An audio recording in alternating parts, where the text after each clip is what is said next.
In 2022, Sam Elliott, the man known as Hollywood's toughest cowboy, said just 5 words that completely changed everything for him. He called an Oscar-winning movie a piece of ... and mocked the actors who starred in it. That single comment triggered a massive backlash. Within 48 hours, more than 50,000 people had signed a petition to have him blacklisted from the industry. Studios stopped calling him, and offers dried up overnight. On camera, he broke down, crying openly, and admitted that he was in therapy to cope with the stress. But by that time, the damage was done. At 80 years old, he was back to working car commercials and laboring in the harsh Texas heat, often until he collapsed from exhaustion. People wondered why Hollywood's iconic tough guy was suddenly struggling so much. What really happened, and why did Sam Elliott, once untouchable in Hollywood, fall so far? What no one knew, until now, were the details of his life that shaped the man behind the cowboy persona. Samuel Pack Elliott was born on August 9, 1944, at precisely 3:47 a.m. in Sutter Memorial Hospital in Sacramento, California. He weighed 8 pounds 2 ounces at birth. He arrived just 3 months before the Battle of the Gulf of Leyte, placing him at the tail end of the war baby generation. That summer, hospitals were overflowing as soldiers returned home on leave, and births surged in California. His mother, Glennie Sparks Elliott, had been a Texas state diving champion 3 years in a row from 1938 to 1940, mastering dives off a 10-meter platform by the age of 16. She met Henry Nelson Elliott at a USO dance in El Paso in 1942, and they married after only 6 weeks together. Official records show Sam was the 2,847th baby born at Sutter Memorial that year, a time when California was booming, gaining nearly 3.7 million residents between 1940 and 1950. Henry worked for the U.S. Department of the Interior as a predator control specialist, a job that involved tracking and eliminating threats like wolves, coyotes, and mountain lions across a vast 47,000 square mile area of Northern California. In 1945, his salary was $2,100 a year, and he often traveled up to 200 miles a week, mostly on horseback, through remote and dangerous terrain. The Elliott family had deep roots in Texas, stretching back to Dr. Amos Pard Elliott, who had served as a field surgeon during the Battle of San Jacinto on April 21, 1836. He treated 11 wounded Texans, including Sam Houston himself. That historic medical bag, with its bone saws and bottles of lye, stayed in the family until 1944, when Henry sold it for $87 to help cover the costs of Sam's birth. By 1946, Henry had killed 127 predators in his line of work and earned a federal commendation. Because of his demanding job, he was often away from home for 10 days at a time. Sam got used to a childhood without seeing much of his father, learning early on to be independent. From ages 2 to 8, Sam's life was marked by constant moves. He lived in 7 different towns across California: Modesto, Stockton, Fresno, Bakersfield, Reading, Eureka, and finally back in Sacramento. These moves were brief: 6 months in Modesto, 14 in Stockton, 8 in Fresno, 11 in Bakersfield, 13 in Reading, and 7 in Eureka. As a result, Sam attended 4 different elementary schools and never stayed long enough to form lasting friendships. But despite this instability, he found adventure in the summers. His father would take him on horseback rides across the Sierra foothills. By age 4, Sam rode in a special saddle strapped to a quarter horse named Dusty for 12-hour rides. By 6, he could identify 23 different animal tracks and recognize the calls of 31 bird species. One summer day in July 1950 near Lake Tahoe left an indelible mark on him. At 6,200 feet in elevation, a 400-pound black bear appeared on their path. Sam sat perfectly still for 47 minutes while his father fired warning shots, until the bear eventually walked away. That experience stayed with him for life, instilling the calmness under pressure that would later define his on-screen presence. Sam's mother was just as intense as his father, though in a very different way. After retiring from diving at 18, she poured her energy into raising Sam. His mornings began at 5:30 a.m. with 50 push-ups, followed by a 2-mile run around McKinley Park. Swimming was added at age 5, where she made him swim 500 meters, 20 laps, every day. Glennie timed everything precisely. Breakfast had to be finished in 8 minutes, homework completed in 45, and teeth brushed in exactly 3 minutes. If he disobeyed, he was punished physically with 100 jumping jacks or 200 sit-ups. By age 8, Sam could swim 1,000 meters without stopping, his mother recording every milestone in a leather-bound notebook. The discipline was strict, but it gave Sam resilience, endurance, and focus. From 1951 to 1957, the Elliott family lived in Del Paso Heights, a working-class Sacramento neighborhood where the average household income was around $3,400. Sam attended Will C. Wood Elementary and then Kit Carson Junior High. He was naturally athletic. In 6th grade, he set a record in the 100-yard dash at 11.2 seconds and jumped 18 feet 4 inches in the long jump. Acting entered his life unexpectedly when the lead actor in the school play Tom Sawyer broke his leg. Sam learned 47 lines overnight and stepped into the role. The audience of 312 parents gave a standing ovation. His drama teacher noted that he possessed unusual stage presence for his age, though his parents still valued athletics over acting. Henry wanted him to pursue a stable government job, and Glenn believed he should become a professional athlete. In 1957, the family moved again, this time to Oregon after Henry's promotion doubled his salary to $4,200. The gloomy weather and unfamiliar landscape made Sam feel out of place. He attended Madison High School briefly before switching to David Douglas High School, where he would graduate. Being far from his Texas roots only strengthened the longing for wide-open spaces that later shaped his cowboy persona. At David Douglas, Sam excelled in track, hurdles, and football, and he also sang, being voted Best Male Vocalist in 1962 and recognized for his class personality. He took the lead in Our Town during his junior year, and his deep voice and commanding presence captivated audiences. Graduating in 1962, Sam initially dreamed of running for Bill Bowerman at the University of Oregon. He enrolled as a double major in English and psychology but struggled academically. His real passion was movies, not school. Grades quickly fell, and after 2 terms, he was expelled. College felt like a dead end, and Hollywood's call became impossible to ignore. In 1963, he transferred to Clark College in Vancouver, where theater finally found him. He played Big Jewel in Guys and Dolls, and local critics encouraged him to pursue acting professionally. This support was transformative, giving him the confidence he had never received from his parents.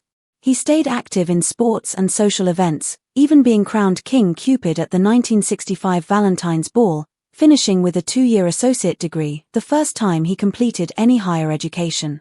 Returning to the University of Oregon briefly, Sam pledged Sigma Alpha Epsilon. But tragedy struck in the same year. His father, Henry, died of a heart attack at 54 while sitting in his wife's arms. Sam was only 18. The loss crushed him but also removed the main obstacle between him and Hollywood. His father had wanted a different path for him, but now Sam was free to pursue acting fully. He dropped out of school and, in 1967, moved to Los Angeles with just $300. He worked long construction hours on skyscrapers, hanging steel in the Bunker Hill redevelopment, earning $2.15 an hour while living in a tiny, roach-infested apartment for $85 a month. His hands were torn, covered in cement dust, but he never gave up on acting.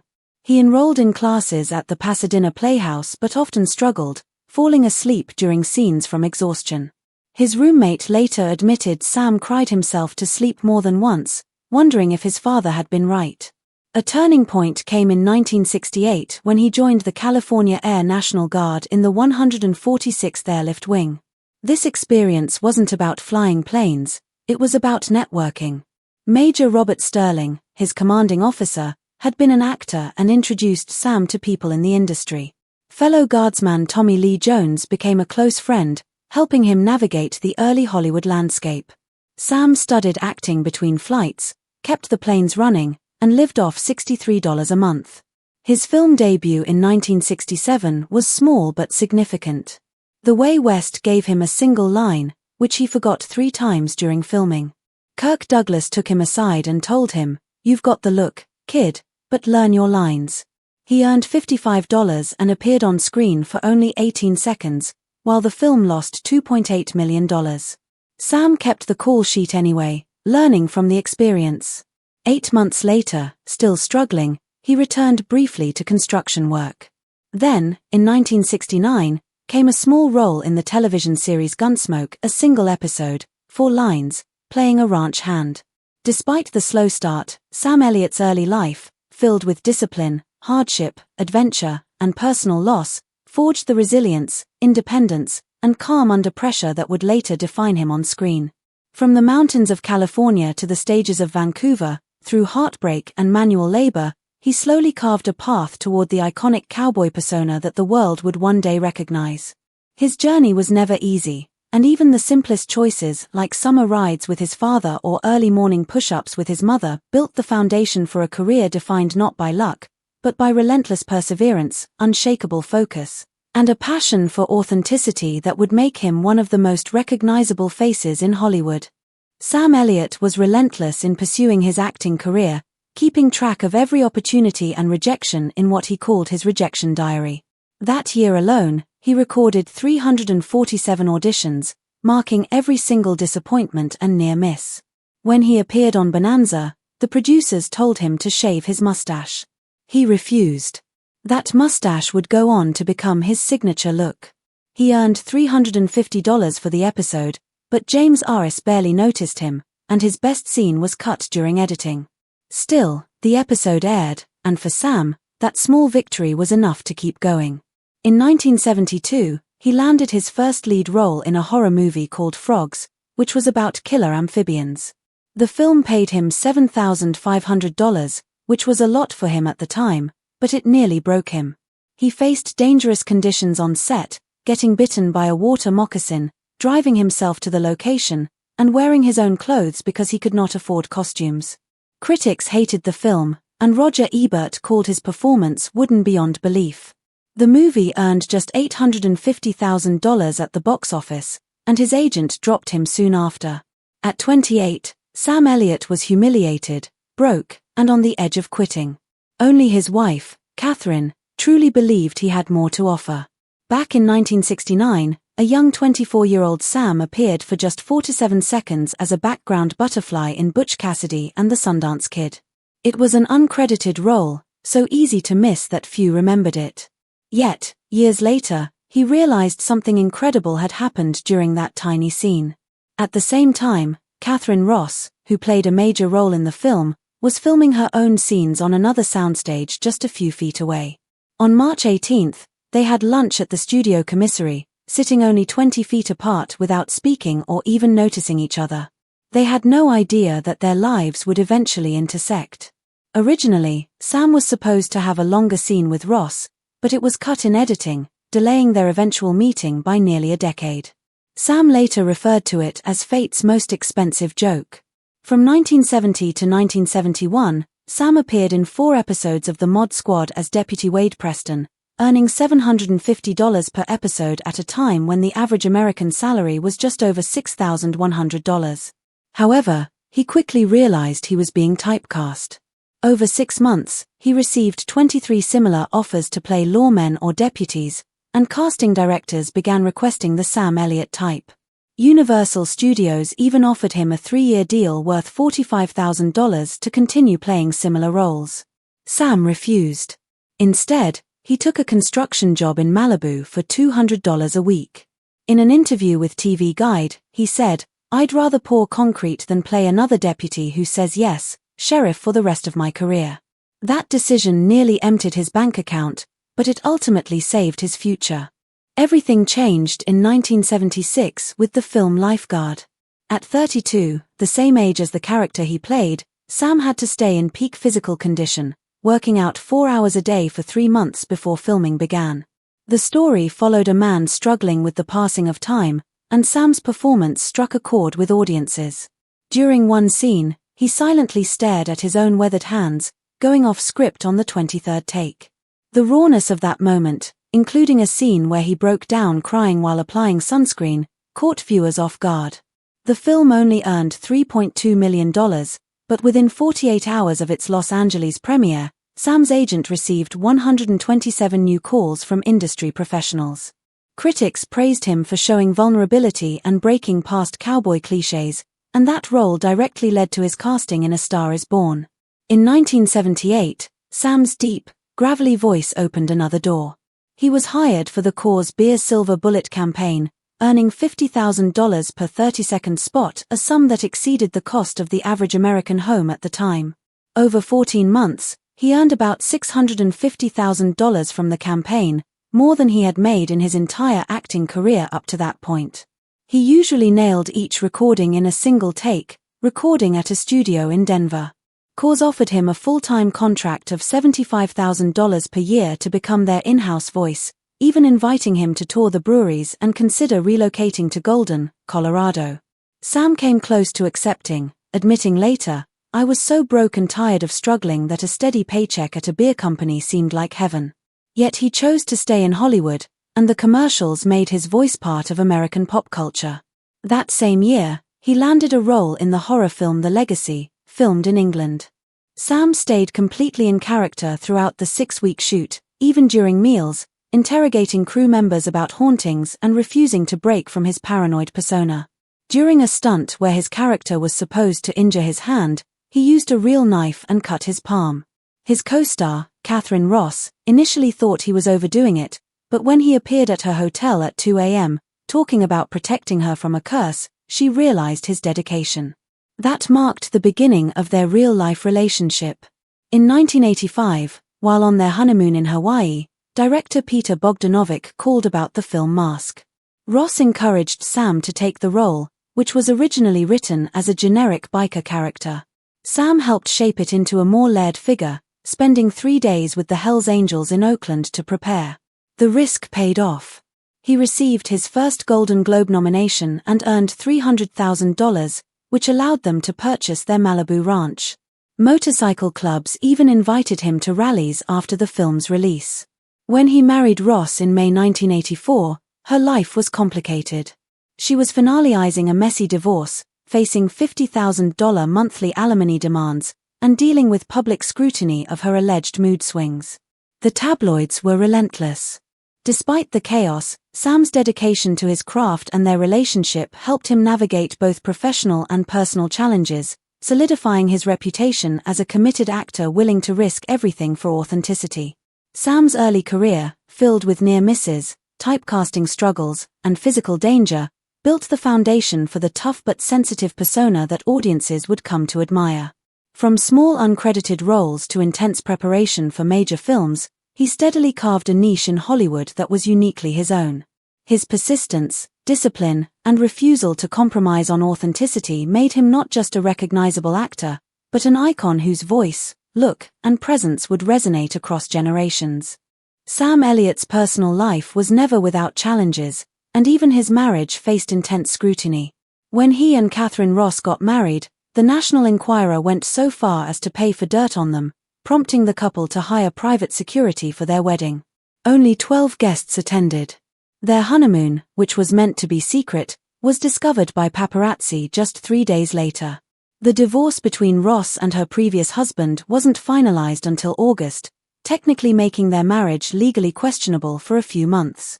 The stress of all this took a toll on Sam, who lost 15 pounds and even considered leaving the acting industry entirely. Despite the chaos, Sam and Catherine welcomed their daughter, Cleo, on September 17, 1984. She weighed 7 pounds, 3 ounces. Sam refused to sell any baby photos, even when magazines offered $50,000. But in 1986, their nanny betrayed them, selling private family photos to the tabloids for $10,000. The betrayal hit Sam hard. He sued, installed a $75,000 security system, and started paying his staff 50% more to ensure loyalty. As a result, Cleo didn't appear in public until she was 16. Sam later admitted that the incident made him extremely guarded and paranoid when it came to family matters. Even as he aged, Sam's career continued to evolve. In 2015, at the age of 71, he appeared in the final season of Justified, playing Josiah Carr, a strange avocado farmer secretly running a marijuana business. Sam didn't just pretend to work with the plants, he wanted real ones on set during rehearsals. In February of that year, a crew member who didn't know the full story saw something unusual and called the police, creating a tense moment. His role lasted only 4 episodes, but each drew 2.8 million viewers, making it his most-watched television work since The Hulk. His quiet, menacing lines about farming and violence started spreading on Reddit, and Variety praised his menacingly understated performance. That role reminded Hollywood that Sam could still play dark, intense characters, and Netflix soon offered him a new project. In 2016, at 72, Sam became the lead on The Ranch, playing Bo Bennett, a tough, stubborn cowboy father alongside Ashton Kutcher. It was his first leading role in a comedy series, which ran for 80 episodes over 4 years. Sam earned about $150,000 per episode, totaling around $12 million. Behind the scenes, the production wasn't always smooth. Sam loved to improvise rough, curse-filled jokes, which Ashton didn't enjoy, preferring to stick to the script. Sam later admitted that he occasionally messed with Ashton during scenes on purpose. Still, the show drew 3.1 million viewers per episode and became Netflix's longest-running multi-camera sitcom. In 2017, Sam received a Critics' Choice nomination for his role, although he admitted the work felt more exhausting than fulfilling. That same year, Sam tackled something deeply personal in The Hero, playing a fading Western movie star diagnosed with pancreatic cancer, trying to reconnect with his daughter. The role hit close to home. Just a year earlier, in March 2016, Sam had undergone emergency surgery for a serious stomach issue that doctors feared might be cancer. That scare inspired director Brett Haley to create this role specifically for him. In the film, his real-life wife, Catherine Ross, played his ex-wife, and Laura Prepon played his daughter. The story felt incredibly authentic because Sam and Catherine had actually gone through a rough patch and briefly separated in 2015. Despite the modest $1.2 million budget, the film earned $4.1 million and brought Sam an Independent Spirit Award nomination. Critics said he hadn't been this raw and honest since Mask in 1985. In 2022, Sam did something that shocked the public. On Marc Maron's podcast, he harshly criticized the Oscar-winning film The Power of the Dog. At 77, he called it a piece of ... and mocked the way the cowboys looked, especially Benedict Cumberbatch in leather chaps. He also ridiculed a scene with the Strauss waltz, saying it was stupid. The comments sparked outrage, with LGBTQ+ advocacy groups like GLAAD and the Human Rights Campaign condemning him. More than 50,000 people signed a petition demanding studios stop hiring him. On April 10, 2022, Sam publicly apologized, breaking down in tears. He admitted he was in therapy and said his comments reflected toxic masculinity. Director Jane Campion responded, noting that Sam was a little bit of a ... but handled the situation gracefully. Before all of that, in 2018, Sam finally received long-overdue recognition. At 74, he earned his first Oscar nomination for A Star is Born, playing Bobby Maine, the older brother and manager of Bradley Cooper's fading rock star character. One of the most powerful scenes took place on September 12, 2017, when Sam almost couldn't perform because his voice had given out. After resting for 3 days, he returned and nailed the scene in a single take. The role earned him Oscar, SAG, and BAFTA nominations, along with $700,000 in salary.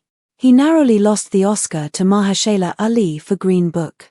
The film grossed $436 million, making it Sam's biggest box office success. In 2021, at 77, he joined 1883, the prequel to Yellowstone, playing Shay Brennan, a broken man leading a wagon train through the wild frontier. To prepare, Sam lost 20 pounds and drew on the grief of losing his father at 18. Filming was intense, and he experienced panic attacks while shooting his character's final scene. It took 2 days and 3 takes to complete, but when the finale aired on December 19, 2021, it drew 4.9 million viewers. In 2023, he won a SAG award for his performance. During the COVID-19 lockdown in 2020, Sam and Catherine stayed at their Malibu ranch for 14 months. During that time, Sam began writing his memoir by hand, filling over 400 pages. He often reflected on regrets, including turning down the role of Little Bill in Unforgiven in 1992, which went on to win an Oscar for Gene Hackman. Over his career, he estimated he had passed on 4 to 7 major roles due to bad timing or creative disagreements. While in lockdown, he fell ill with a persistent cough and had to go to the hospital in May 2020. Though it wasn't COVID-19, it frightened him. By the end of 2021, he stopped writing the memoir, saying it was too depressing. In 2025, at 80, Sam took on another physically demanding role. He played Monty Miller, the father of Billy Bob Thornton's character in the second season of Landman. Filming in the brutal Texas heat, Sam insisted on doing his own stunts. On July 12, he collapsed from dehydration during a 6-hour shoot in 107-degree weather, requiring 4 fluids and halting production for 2 days. Even after recovering, he refused to stay in an air-conditioned trailer, choosing to remain in the heat to stay in character. He earned $350,000 per episode for this 8-episode run starting January 2026. In 2024, Sam returned as the voice of Dodge Ram trucks, reviving a partnership that began in 2010. The new contract paid him $2 million a year. During a promotional interview in August, he casually mentioned that he had crashed a $150,000 Ram TRX during a 2019 test drive, rolling it twice at 65 miles per hour, yet walked away unharmed. Dodge initially considered ending the deal but decided to continue, believing it added authenticity to his image. Sam also narrated 3 short Dodge documentaries about ranch life and hardworking people, which collectively received 23 million views on YouTube by September 2024. His work in 1883 earned him another award from the National Board of Review in 2022. However, when he applied for a star on the Hollywood Walk of Fame for the 3rd time in 2024, he was denied again, with the committee citing a lack of recent films. Sam had previously applied in 2016 and 2019 and expressed frustration that actors with less experience were receiving stars while he was overlooked for doing westerns instead of superhero movies. Despite these setbacks, he received recognition from the Western Heritage Museum Hall of Fame in September 2024. Rumors about his health circulated, with some claiming he had Parkinson's. In 2025, Sam firmly denied any brain disease, explaining that his occasional head tilt and limp was simply from aging and an old injury where he had tripped over a toy dog and broken his pinky toe. Doctors confirmed he was healthy and still active. In 2025, Sam and Catherine celebrated 41 years of marriage. He was 40, and she was 44 when they married in 1984. Before Sam, Catherine had been through 4 divorces. Their relationship nearly fell apart during the filming of The Hero, but they chose to work through their issues rather than walk away. Sam has said that staying together is a daily choice, even when life is difficult. When their daughter Cleo faced her own struggles, Sam and Catherine prioritized family over public image. That commitment has kept their marriage strong, proving that even after decades of challenges, they never gave up on each other.